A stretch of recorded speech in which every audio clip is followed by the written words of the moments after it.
So today, Sixers University are going to be looking at a prospect named Kobe Brown, number 24 for Missouri. And you can see already here, he does have a fair bit of activity, but also a little bit of a lack of explosiveness, at least vertically as far as inside the paint. But he has tremendous range out to the three-point land, shot 40% from three this past season. There's a little bit of caveat to that he's a senior in his first few years in the league. Apparently it wasn't really good shooting, but if we know anything from Tyrese Maxey, you kind of should look at what a guy is as opposed to what a guy was before. And he really does have, as you can see there, he has a great burst step, great in the post, one might say. Is he a power forward? He could play both. I think he could play the wing offensively because he does have a little subtle step. And I think he can obviously take fours off the dribble. But to me, Kobe Brown's calling card is his motor and how active he is on the defensive end. Which, defensive clips are hard to watch. And believe me, watching Missouri basketball in general is hard to watch. Because Kobe Brown, he averaged 14 points, nearly 7 rebounds. You can see him here spotting up. But really, Kobe Brown should have got a lot more touches.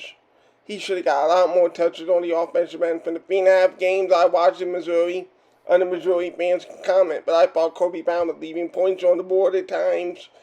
And I thought at other times, a lot of times, Missouri guards just, that pick-a-pop play, that was not a consistent occurrence in my opinion.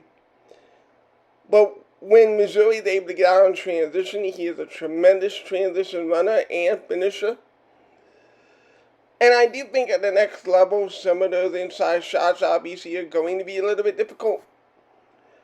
But really, when I look at Kobe Brown, and I'm just going to talk about his defense, even though there aren't really clips to see, but Kobe Brown's defensive instincts are really impressive. 1.5 steals a game, and it's more than just the steals. He does a really great job moving his feet.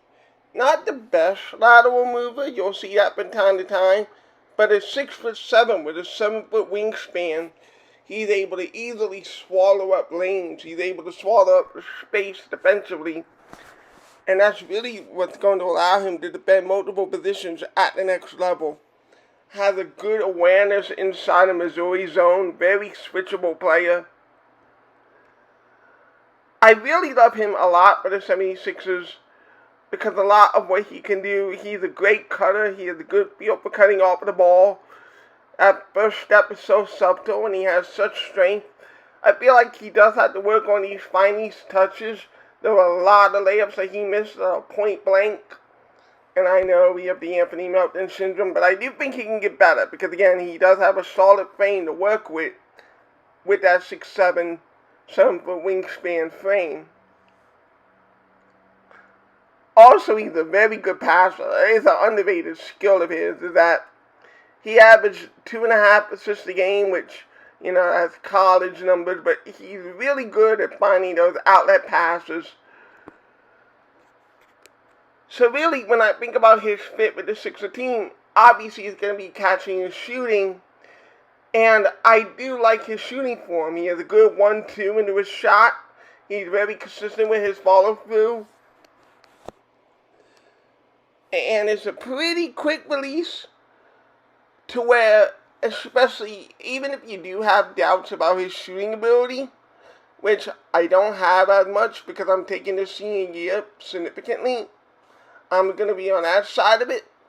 But even if you do have questions, you get to play on the team with James Harden and Joel Embiid. So you should be able to get a lot of open looks. And he shot over 40% from the corner. And we know that's the first shot that Tyrese mastered.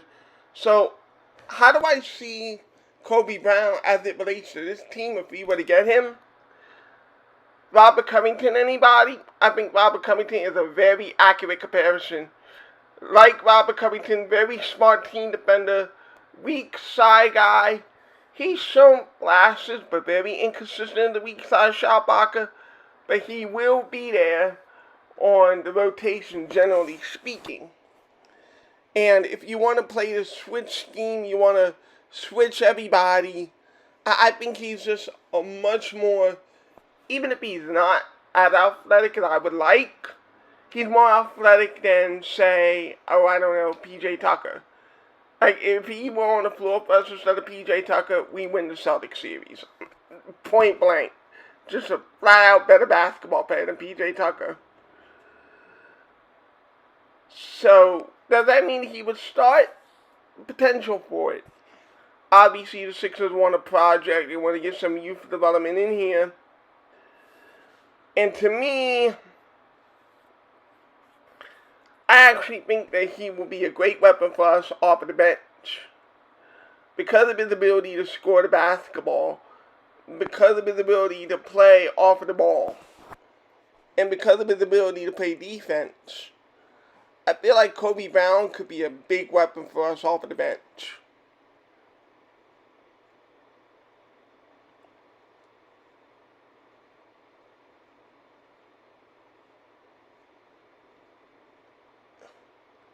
Just that defensive anticipation and leads to the outlet again. That outlet passing. So, in terms of talking about fit with the Sixers, how many, passes in general, but how many outlet passes do we have not named James Harden? 0. So, if you're a team and Tyrese Maxey averages 1.4 points per possession in transition, an outlet guy like Kobe Brown would be a great fit next to Tyrese Maxey. Or even, if you do keep it Tobias Harris, I can imagine you play Tobias and Kobe together, and you have 2 6'9" gazelles running the floor. So I see Kobe Brown being a very versatile Swiss Army knife kind of guy for us in the second unit. Based on his ability to find people, based on his ability to cut. He's been developing that step back jumper. I feel like a lot of young players these days are looking into that step back and looking pretty comfortable with it. They'll slip screen and the dunk, just so fundamentally sound.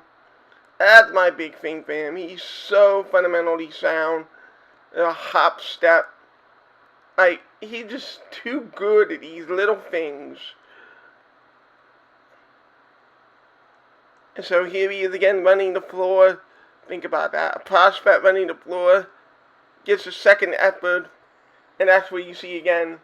My big thing for him, if I were to nitpick, is going to be lateral explosion on both ends. Offensively, I don't think he'll be a true vertical finisher. He'll finish every now and again in transition, but I don't think he's going to be one of those guys who he can overpower college prospects. And if he has good footwork, if he continues to work on that, I think that he can be a kind of guy like that. But I do think that his calling card in the NBA is going to be that Robert Covington spot-up role.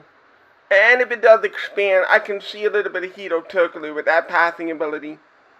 In fact, Hedo Turkoglu would probably be a best-case scenario for Kobe Brown, but I can see it. I can squint my eyes and I can see it. With his range, his size, his shooting, I can see him being a Hedo Turkoglu down the line. Which, that would be a hell of a steal if he were able to become a Hedo Turkoglu. And you get that in the second round. I think that he is an NBA draft player. I would draft him in that late first round area. I'll be honest with you. And the reason why I have him as a first round draft pick is his versatility on the defensive end of the floor. To be that versatile defensively to where Missouri kind of played him like a small ball center. Let me talk about that. Missouri had this guy all over the court, and one of the areas on the court was as a defensive center in their zone. And honestly, he does have size that suggests it. A 6'7", 7-foot wingspan. Could he play a small ball 5 in the NBA? Maybe in stretches, I don't know. But if he could, his ability to space you out, 5 out, and that passing that you can see here, really special prospect and a perfect fit for the Philadelphia 76ers with what we want to do. See a little turnaround jump shot. Oh, he's just showing off. Out of the triple threat. And one layup. I like this guy. And even though I hated watching Missouri basketball, it was worth it watching this prospect, his size, as he gets better at these soft finishes like this. I think he has a load of potential in this league. I really do. 6 of the universe. First of 5 prospects we'll look at.